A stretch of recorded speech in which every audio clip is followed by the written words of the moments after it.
வணக்கம், welcome to my channel. இப்போ பார்க்க போகிறது பிஜிடிஆர்பி சம்மந்தமான மிக முக்கியமான தகவல்கள் தான்.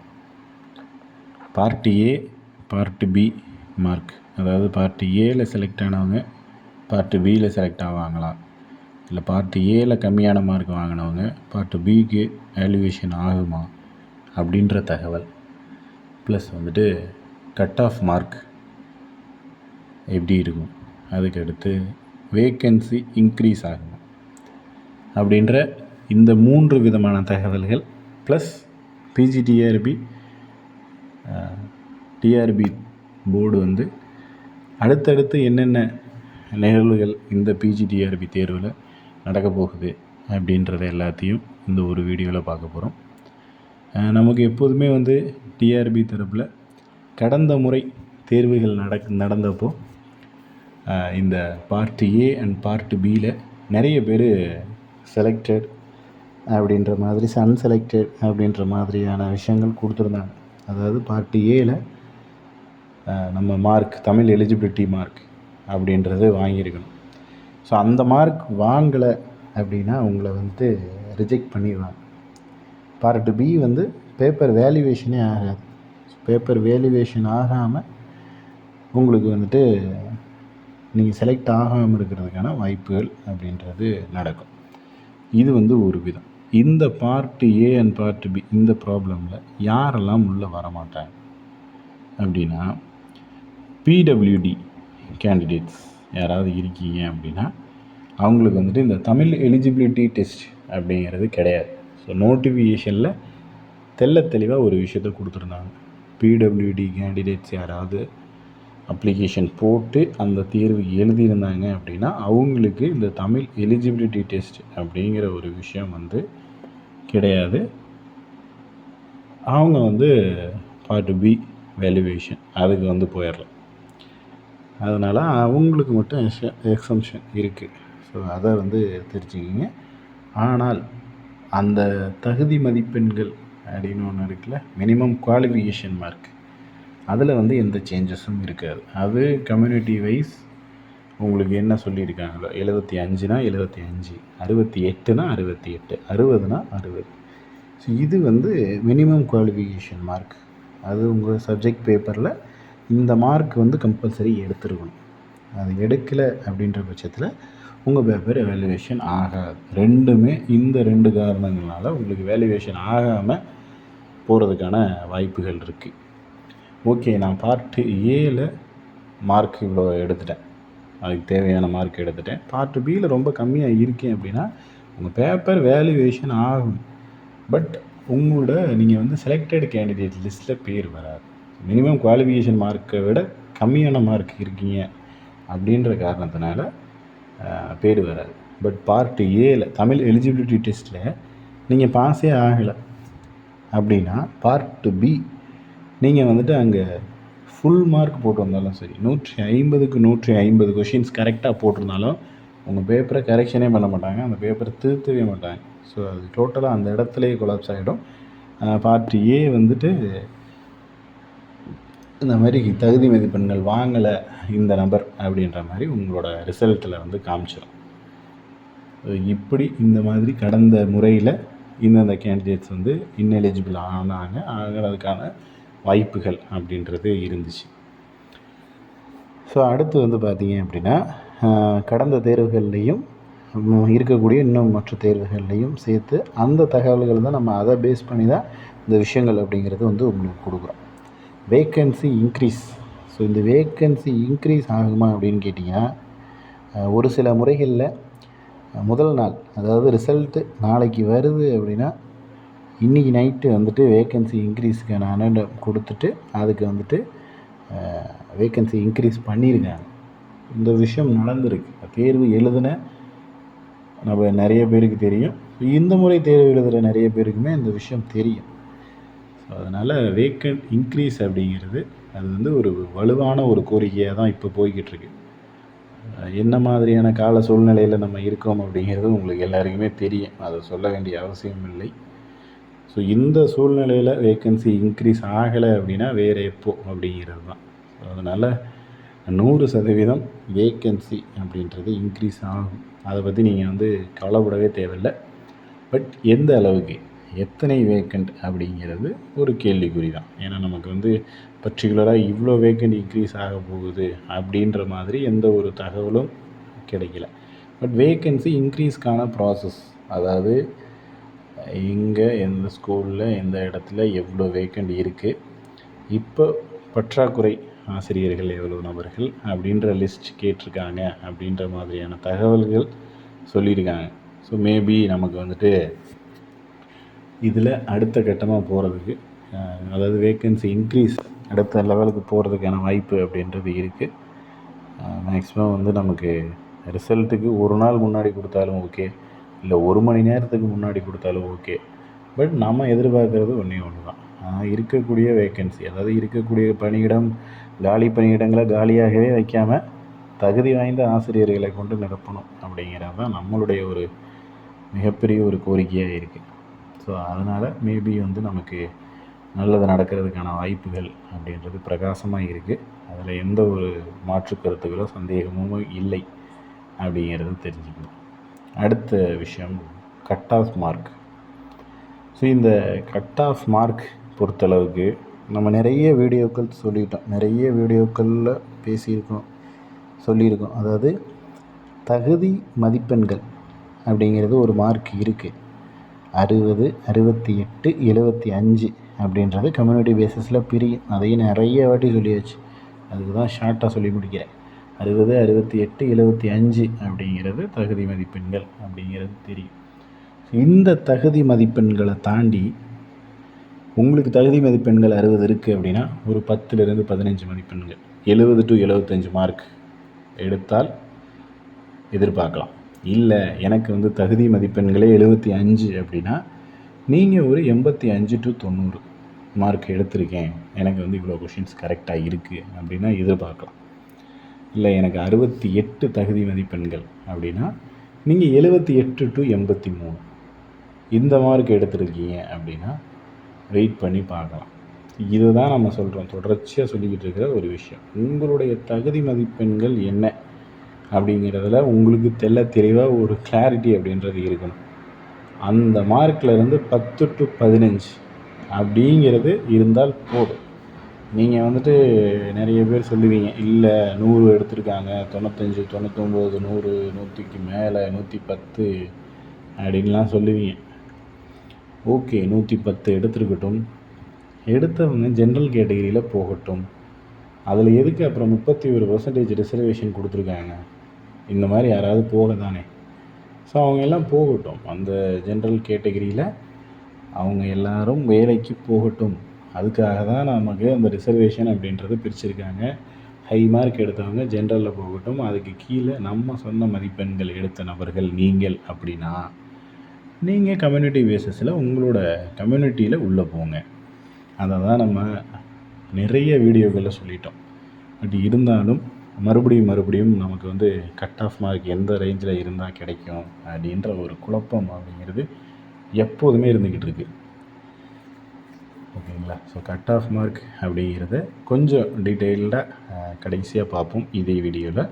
இப்போ வந்துட்டு நமக்கு ஓகே, தேர்வு எழுதியாச்சு, அடுத்த கட்ட நகர்வு என்ன இருக்கும் அப்படின்றத ஃபஸ்ட்டு பார்த்துருவோம். ஏன்னா முதல்ல உங்களுக்கு வந்து part A, be eligible mark யார் இதை கொடுப்பாங்க.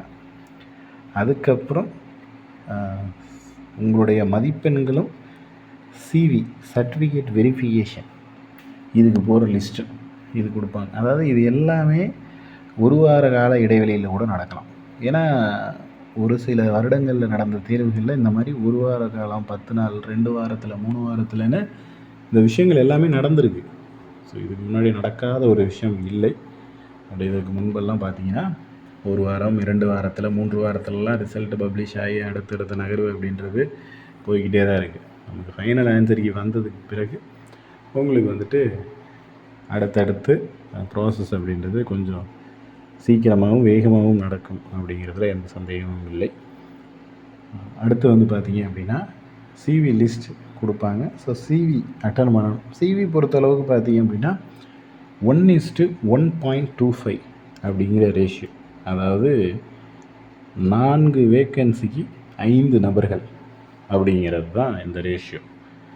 ஏன் அப்படி எக்ஸ்ட்ரா ஒரு நபர் அப்படின்னா, இந்த 4 நபர்களில் யாராவது தவறுகள், சர்டிஃபிகேட்டில் ஏதாவது ஒரு தவறுகள், அப்ளிகேஷன் போடும்போதும் சரி, அப்ளிகேஷன் முடிஞ்சதுக்கப்புறமும் சரி, ஏதாவது ஒரு தவறுகள் நீங்கள் பண்ணியிருக்காங்க அப்படின்னா அவங்கள ரிஜெக்ட் பண்ணிவிட்டு உங்களை வந்து 5ஆவதாக உள்ளே வர்ற நபர். ஆனால் நமக்கு தெரியாது நம்ம 5ஆவது ஆள் அப்படிங்கிறது நமக்கு தெரியாது. நம்ம தான் முதல் ஆள் அப்படின்னு கூட நினச்சிக்கிட்டு நம்ம போகலாம். ஸோ அது வந்து நம்ம எத்தனாவது ஆள் அப்படிங்கிறது நமக்கு தெரியாது. ஒரு எக்ஸாம்பிளுக்கு சொல்கிறேன். அந்த முதல்ல இருக்கிற 4 நபர்களும் இது மாதிரி ஏதாவது தவறுகளில் யாராவது ஒருத்தர் இப்படி பண்ணிட்டாங்க அப்படின்னா 5ஆவதாக வர நபரை செலக்ட் பண்ணிக்குவாங்க. அந்த ரீசனுக்காக தான். அதுக்காக 5ஆவதாக வர்றவரும் அதே தவறுதலை பண்ணுறாங்க அப்படின்னா அதுக்கு வந்து மாற்று வழிகளாக செகண்ட் சிவி லிஸ்ட் அப்படிங்கிறது வந்து கொடுத்து தான் ஆகணும். வேறு ஆப்ஷன் அப்படின்றது இல்லை. ஏன்னா 4 வேக்கண்ட்டுக்கு 3 பேரை செலக்ட் பண்ண முடியாது. கண்டிப்பாக 4 வேக்கண்ட்டுக்கு 4 பேரை செலக்ட் பண்ணி தான் ஆகணும். அந்த ரீசன்னால் மேபி செகண்ட் சிவி லிஸ்ட் அப்படிங்கிற ஒரு விஷயமும் வருவதற்கான வாய்ப்பு இருக்குது. அது சிவியில் தவறுகள் பண்ணினா மட்டும்தான். இல்லை யாரும் தவறுகள் பண்ணலை, எல்லாருமே ப்ராப்பராக கொண்டு போயிருக்காங்க, எல்லாமே பர்ஃபெக்டாக இருக்குது அப்படின்னா நம்ம சொன்ன இந்த செகண்ட் சிவி லிஸ்ட்டு கான்செப்ட்டு வராது, வருவதற்கான வாய்ப்புகளும் இருக்காது. தவறுகள் நடந்தால் மட்டும்தான் அதுக்கு வந்து வேலையே தவிர தவறுகள் நடக்காத பட்சத்தில் அந்த மாதிரி இருக்கிறதுக்கு வாய்ப்புகள் இல்லை. ஓகே, இப்போ வந்துட்டு இந்த கட் ஆஃப் அப்படின்ற விஷயத்துக்கு வருவோம். ஏன்னா மறுபடியும் நம்ம சொல்லியாச்சு கட் ஆஃப் அப்படிங்கிறது இந்த ரேஞ்சில் தான் இருக்கும் அப்படின்னு. பட் நீங்கள் வந்துட்டு ஒரு சப்ஜெக்ட்டுக்கும் தனித்தனியாக கட் ஆஃப் அப்படின்றத கேட்டிருந்தீங்க. நம்ம ஆல்ரெடி ஒரு 5-10 வீடியோகளுக்கு முன்னாடி பார்த்தீங்கன்னா சப்ஜெக்ட் வைஸ் கட் ஆஃப் அப்படின்றது கொடுத்துருக்கோம். இருக்கக்கூடிய அனைத்து சப்ஜெக்ட்டுக்குமே கட் ஆஃப் அப்படின்றது போட்டுவிட்டோம். ஸோ அதனால் அதை ஒரு முறை நீங்கள் செக் பண்ணிக்கோங்க. உங்களுடைய சப்ஜெக்டில் உங்களுக்கு வந்துட்டு நம்ம சொன்ன அந்த மதிப்பெண்கள் வருதா அப்படின்றத பார்த்துக்கிங்க. அப்படி இல்லை, என்னால் கண்டுபிடிக்க முடியல, எனக்கு தெரியலை அப்படின்னா நம்ம சொன்னது தான். இது வந்து பேசிக் கான்செப்ட். ஒரு 10லேருந்து 15 மார்க் இருந்துட்டால் போதும். நீங்கள் எதிர்பார்க்கலாம். சுத்தமாக எதிர்பார்க்கவே வேணாம், எனக்கு வந்து ஜாப் கிடைக்கிறதுக்கான வாய்ப்புகளே இல்லை அப்படின்ற கேண்டிடேட்ஸ் யார் அப்படின்னு பார்த்தீங்கன்னா, தகுதி மதிப்பெண்களே வாங்காதவர்கள் முதல்ல வருவாங்க. 2வது, தகுதி மதிப்பெண்லேருந்து ஒரு 10 கேள்விகளுக்கு குறைவாக, 60 தகுதி மதிப்பெண்னா 63, 65 எடுத்திருக்கேன், 67 எடுத்திருக்கேன் அப்படிங்கிறவங்களுக்கு கொஞ்சம் சந்தேகம்தான். சந்தேகம் இல்லை, வாய்ப்பே இல்லை அப்படின்னே சொல்லிக்கலாம். ஒரு 70க்கு மேலே அப்படின்னா ஓகே, வாய்ப்பு இருக்குது, நீங்கள் வெயிட் பண்ணி பார்க்கலாம். ரிசல்ட்டில் உங்கள் பேர் வருவதற்கான வாய்ப்புகள் இருக்குது அப்படின்றத தெரிஞ்சுக்கலாம். இதுலேயே வந்துட்டு இந்த உமன் கேண்டிடேட்ஸ், பிடபிள்யூடி கேண்டிடேட்ஸ், அதுக்கப்புறம் தமிழ் வழி கல்வி கேண்டிடேட்ஸ், இந்த மாதிரி வந்துட்டு கேட்டுக்கிட்டு இருப்பாங்க. ஸோ இவங்களுக்கெல்லாம் என்ன எவ்வளோ மார்க் குறையும் அப்படின்னா, பேசிக்காக மாற்றுத்திறனாளிகளாக இருந்தாலும் சரி, மற்ற நபர்களாக இருந்தாலும் சரி, ஒரு 5 மதிப்பெண்கள் குறைவதற்கான வாய்ப்புகள் இருக்குது. ஆனால் இந்த கேட்டகரி 1, 2, 3, 4ல் வரக்கூடிய கேண்டிடேட்ஸ் யாராவது இருக்கீங்க அப்படின்னா, உங்களுக்கு minimum qualification mark, eligible mark அப்படின்றது இருந்துச்சுனால் நீங்கள் வந்து அடுத்த லெவலுக்கு போகிறதுக்கான வாய்ப்பு அப்படின்றது இருக்குது. எலிஜிபிள் மார்க்கே போதும். ஸோ தமிழ் எலிஜிபிலிட்டி டெஸ்ட், அதில் ப்ளஸ் வந்துட்டு இங்கே குவாலிஃபிகேஷன் மார்க் அப்படிங்கிறது. இந்த ரேஷியோவில் இந்த ரேஞ்சில் இருந்துச்சு அப்படின்னா உங்களுக்கு வந்துட்டு ஜாப் 100% கிடைச்சிரும். அடுத்து வந்து ரிசல்ட்டு. ஸோ எப்போ வரும், எப்போ தான் இதற்கான ரிசல்ட் அப்படிங்கிறது நமக்கு எல்லாருக்கும் இன்னொரு விஷயம், தெளிவாக ஒரு விஷயம் தெரியும். அதாவது அடுத்த வருடம் ஸ்டார்ட் ஆச்சு அப்படின்னா எந்த ஒரு ப்ராசஸ் அப்படின்றது ரொம்ப ஃபாஸ்ட்டாக போகிறதுக்கான வாய்ப்புகளும் இல்லை, ரொம்ப ஸ்லோவாக தான் போகும். மேபி ஜனவரி, பிப்ரவரிக்கு அப்புறம் சுத்தமாக வாய்ப்புகள் இல்லை. ஸோ அதனால் நமக்கு ஜனவரி வரையும் தான் டைம் அப்படியே சொல்லிக்கலாம். ஸோ இந்த காலகட்டம் அப்படிங்கிறது மிகப்பெரிய ஒரு பொன்னான வாய்ப்பு அப்படின்னே சொல்லலாம். ஏன்னா இப்போ நமக்கு ரிசல்ட்டு இதுக்கு கொடுத்தா தான் அடுத்து வந்து சிவி அப்படின்றத கண்டக்ட் பண்ணணும். ஸோ சிவி கண்டக்ட் பண்ணி அதுக்கான ஒரு லிஸ்ட், ஃபைனல் கேண்டிடேட் அதாவது ஃபைனல் செலெக்ஷன் கேண்டிடேட் லிஸ்ட் அப்படின்றது ஒன்று கொடுப்பாங்க. ஸோ அந்த லிஸ்ட்டு கொடுத்து ஜாயினிங் அப்படின்றது இருக்கும். ஸோ இந்த ப்ராசஸ்க்கு எல்லாம் மினிமம் 1 மாதத்துலேருந்து 1.5 மாதம், அதாவது ரொம்ப ஃபாஸ்ட்டாக பண்ணாலுமே ரொம்ப வேகமாக அடுத்தடுத்த நகர்வுகள் வேகமாக இருந்தாலுமே நமக்கு 1 மாதத்துலேருந்து 1.5 மாதம் வந்து டைம் இழுக்கும். கண்டிப்பாக இதுதான் நிதர்சனமான உண்மை. ஸோ அதனால் நெக்ஸ்ட்டுன்னு அடுத்த வாரம், அதாவது நவம்பர் ஸ்டார்ட் ஆகிடுச்சு அப்படின்னா அப்படியே போகட்டும் அப்படின்ற மாதிரியெல்லாம் இருக்காது. எனக்கு தெரிந்து இன்னும் 1 வாரத்தில் ரிசல்ட் வெளியாகிறதுக்கு வாய்ப்புகள் இருக்குது. 1 வாரத்துக்கு மேலே டிலே பண்ணுறதுக்கு சான்சஸ் அப்படின்றது சுத்தமாக இல்லவே இல்லை. ஏன்னா அடுத்தடுத்த நகர்வுகளுக்கு நம்ம நகர்ந்து போகணும்.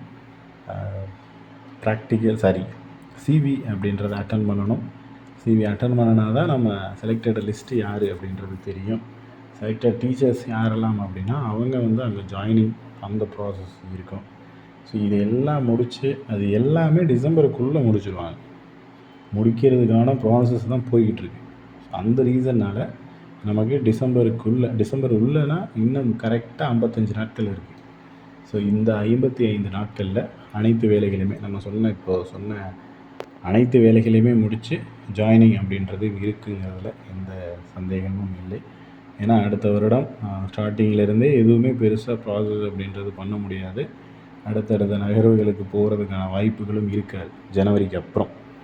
ஸோ அதனால் இப்போ எந்த அளவுக்கு ஃபாஸ்ட்டாக பண்ண முடியுமோ இப்போ ஃபாஸ்ட்டாக பண்ணிடுவாங்க அப்படின்றதில் எந்த ஒரு டவுட்டும் இல்லாமல் இருக்கலாம்.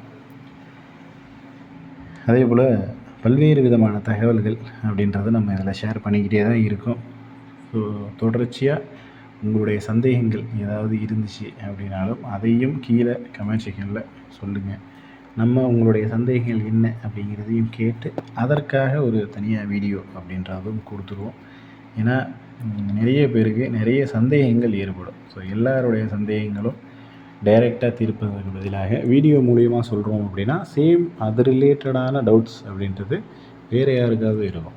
அது அவங்களுக்கும் கிளாரிஃபை ஆகும். அந்த ரீசன்னால தான் மேபி நம்ம ஏதாவது இதை சம்மந்தமாக வேறு ஏதாவது பேசணும், வேறு ஏதாவது தகவல்கள் விட்டுட்டோம், மிஸ் பண்ணிட்டோம் அப்படின்ற மாதிரி உங்களுக்கு ஏதாவது ஒரு விஷயம் தோணுச்சு அப்படின்னா அதை கமெண்ட் செக்ஷனில் சொல்லுங்கள். நெக்ஸ்ட் அடுத்த வீடியோவில் பார்க்கலாம். தேங்க்யூ. அதே போல் நம்ம சேனலில் போடுற வீடியோலாம் நோட்டிஃபிகேஷனாக வர்றோன்னா நம்ம சேனலை சப்ஸ்கிரைப் பண்ணி பக்கத்துலேயே இருக்கிற பெல் ஐக்கனை கிளிக் பண்ணி ஆல் அப்படின்ற பட்டன் கொடுத்துருங்க. நம்ம போடக்கூடிய எல்லா வீடியோக்களும் உங்களுக்கு நோட்டிஃபிகேஷனாக வந்து சேரும். தேங்க்யூ.